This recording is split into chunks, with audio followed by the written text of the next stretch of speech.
Hey y'all, I'm Jesse from Dead and Sweet Studios, and this is part 2 of how we made our horror short film, Paralleled. Now, if you haven't seen Paralleled yet, I will strongly recommend you to go check that out, as there are spoilers ahead. Okay, now no one here at Dead and Sweet Studios has any idea on how to do screenwriting, so we kind of just put a bunch of stuff down in a Google Doc, and it worked. It definitely wasn't a massive script. We spent maybe like 2-3 days on it. And again, it's probably not practical at all, but it worked. If it shows anything, we did make the entire thing in Google Docs. Thankfully, since then, we have switched to Arc Studio and Celtex. But yeah, this is what we started with. Now, as far as on-set production, we actually have a video up of our special effects team working on our friend Heath, who played the monster in Paralleled. Your family doesn't love you. All around me are familiar.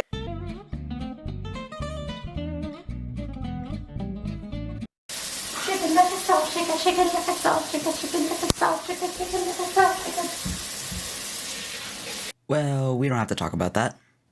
Now, obviously, throughout this entire thing, we stayed completely focused the entire time. Yo, what? But this was our first shoot that we actually had a set deadline, because this was the first one that we wanted to submit in some competitions. So, yeah. This entire editing process was definitely not the most fun. About 5 days before the scheduled release of Paralleled, I updated Windows, and for some reason it deleted all of my apps, and that included the entire project file for this. Now, luckily, I had already rendered a video to send to Miles to show him my edit.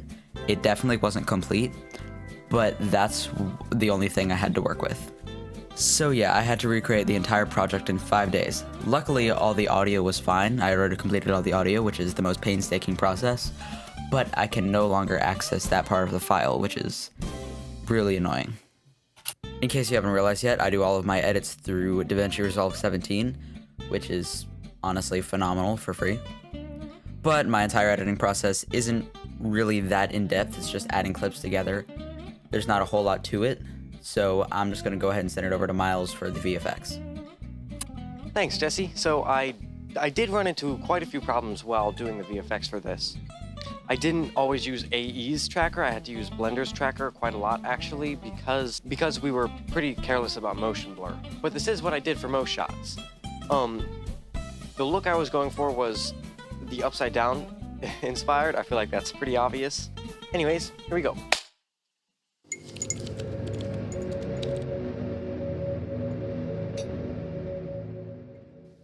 Okay, so you're gonna make a composition. I'm just using some random stock footage. Then you're gonna track the camera.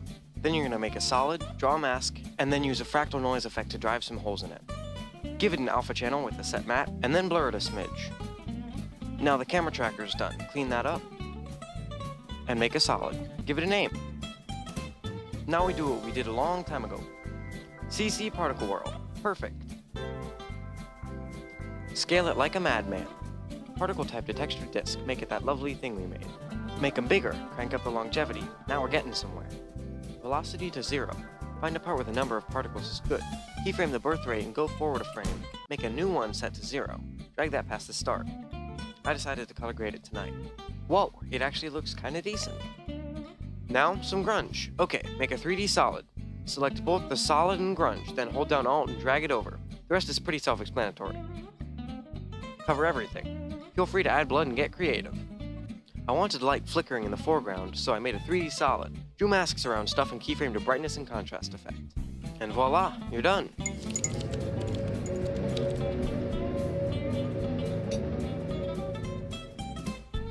Back to you, Jesse.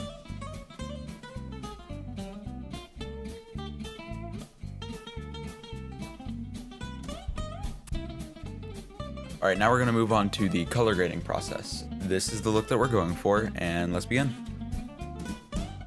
Alright, now to start with, I'm going to head into the color tab, and on this first node, I'm going to click this little auto white balance button and click any part in the shot that's supposed to be white. Now I'm going to add another node, and throw on the Cabin in the Woods LUT from Triune Digital's Horror LUTs pack. I will leave the link in the description. Add another node and turn up the saturation slightly to preserve those skin tones. I'm going to add another node and press Alt-P to create it into a parallel node. On this top node, I'm going to head over into the qualifier tab and I'm going to press Shift-H to solo out those shades.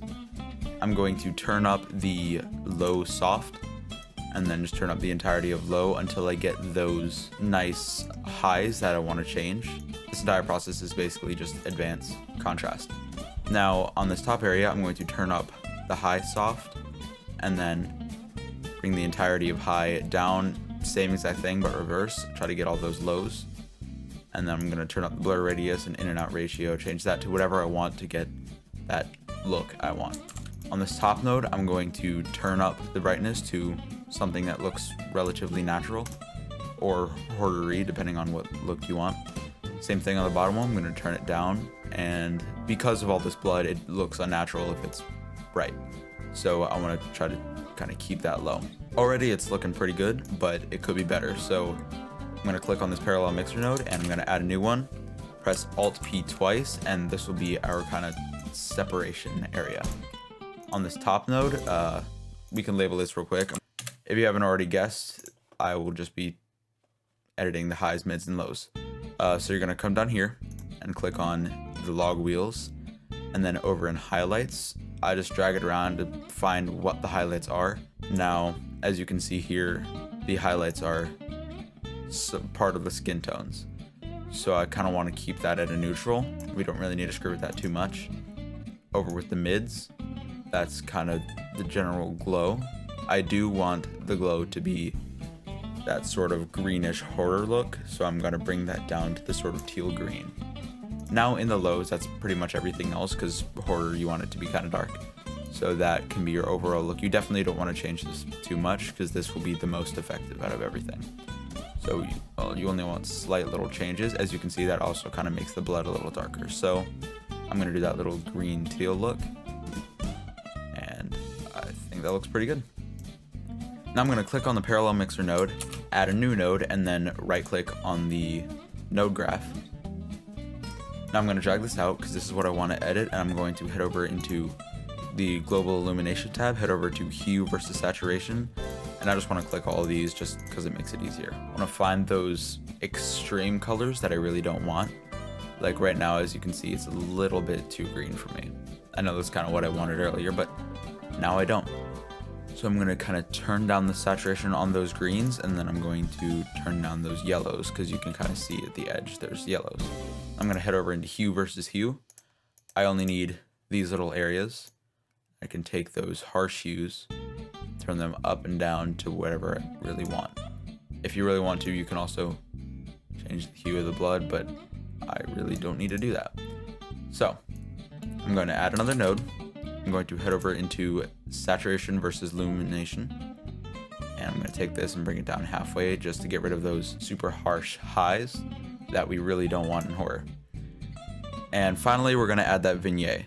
Now I'm going to add a node, and DaVinci, if you go to the effects, they already have a really nice vignette effect, but I honestly just prefer doing it on my own. So we're going to head over into this Windows tab, and we're going to click on the circle mask and get rid of that little window.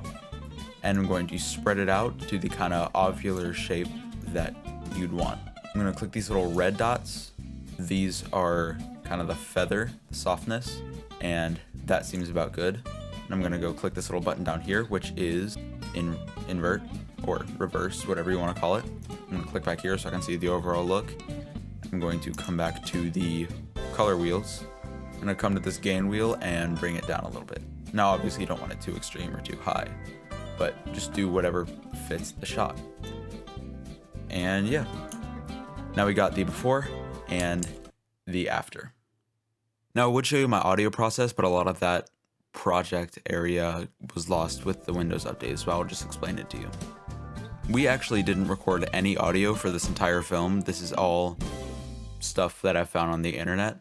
My main sources that I absolutely love using are freesound.com and zapsplat.com. They're both great websites for anything you need as far as sound effects. but I would still strongly recommend you just record everything practically. I also made some of the ambience and music in Ableton Live 10 intro. Salt chicken, chicken, little salt chicken.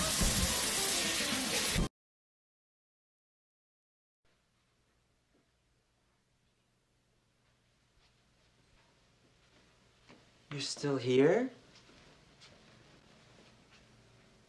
It's over. Go home.